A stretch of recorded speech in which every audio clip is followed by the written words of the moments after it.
Sir, कल corona को लेके जो स्वामी रामदेव हैं उनकी तरफ से एक निम्स यूनिवर्सिटी के चेयरमैन हैं उनकी तरफ से ये दावा किया गया कि दवाई आ गई है। जब भी कोई इस तरह की जानकारी सामने आती है भारत सरकार, आईसीएमआर, राजस्थान सरकार को उसमें जानकारी होनी चाहिए थी। आपके पास अभी तक किस तरह की जानकारी है, क्या ऐसे तथ्य सही हैं? हमारे से तो कोई स्वीकृति ली नहीं उन्होंने।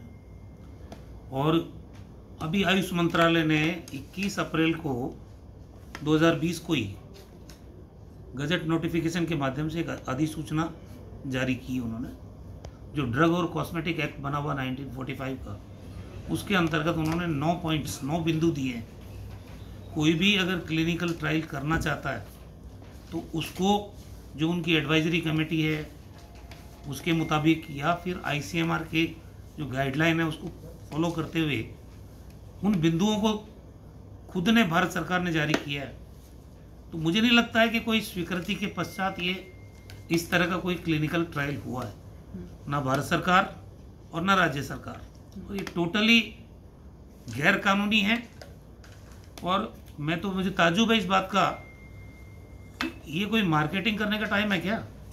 जिस महामारी से दुनिया के 200 से ज़्यादा देश प्रभावित हैं, इलाज इसका ढूंढ नहीं पा रहे हैं, WHO के पास इसका वैक्सीन नहीं है, आईसीएमआर के पास इसकी कोई दवा नहीं है। ऐसे में इस तरह बिना सरकार की परमिशन के, बिना सरकारी प्रोटोकॉल को फॉलो किए हुए कोई भी आदमी क्लिनिकल ट्रायल करता है और फिर प्रेस कॉन्फ्रेंस के माध्यम से आप उस दवा को जारी कर रहे हो, ये तो अपराध है।